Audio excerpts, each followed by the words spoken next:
My name is Dr. Christina Garoppo, and I'm taking a break from seeing patients at the moment to talk to you about PTSD, or post-traumatic stress disorder. Now, PTSD is considered an anxiety disorder.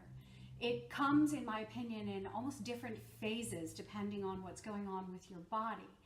Now, when it's in its most acute and intense phase, you will experience, besides very, very, very bad anxiety, hypervigilance, where you're constantly surveying your environment to make sure that there's no threats, feelings of intense fear. You'll experience difficulty sleeping, often outbursts of anger and irritability and agitation. Now, sometimes people will choose to try to calm that down.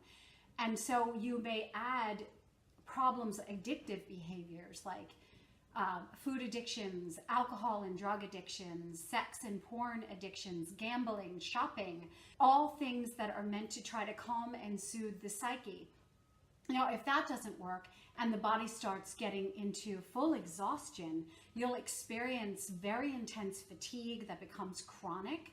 You'll also often experience feelings of detachment, and all of those addictive behaviors like too much food or too much sex or too much shopping or too much drugs and alcohol will sometimes become things where you're not at all interested in anything. You're not interested in food, you're not interested in your family or your children, and you suddenly decide that you want to detach.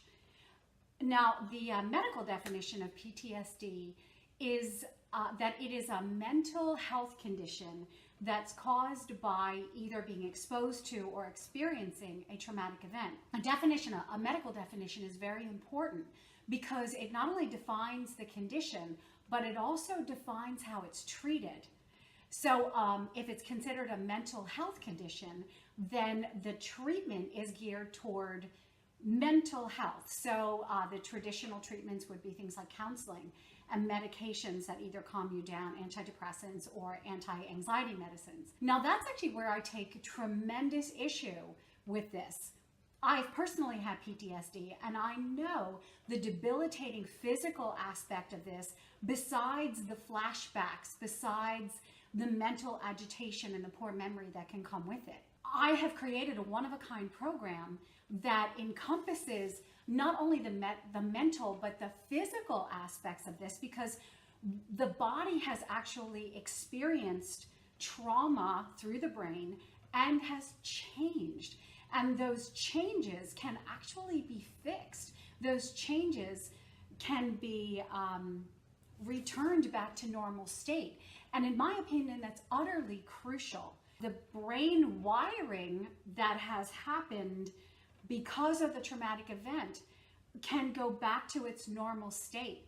We can calm your brain down so that you're not always stuck in this one hypervigilant, excessive place. We can calm down your adrenals to get them to stop firing and producing so much adrenaline.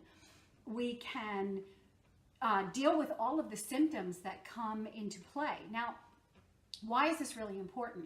Well, if you want to continue with medication and counseling, by all means, you do that. But if your brain has problems with circuitry, then to go directly to the brain circuitry and change it is a great idea. And we use sound to do that. If your brain has a problem creating the chemicals that make you feel calm and make you feel centered and allow you to be happy, something that's taken away from people that have PTSD, then we need to give your body the precursors or the building blocks that it needs to create those chemicals so that you can do that. You also have a lot of physical ailments that come with this, and we address that in a variety of ways.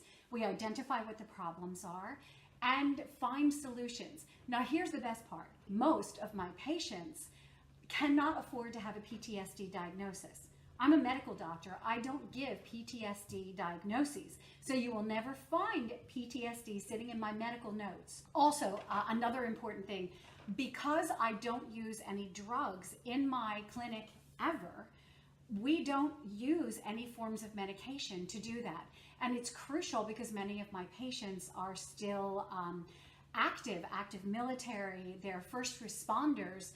and cannot afford to have to appear unfit for their job, nor can they afford to have something like a psychotropic medication, which might interfere with their ability to maintain their firearms license.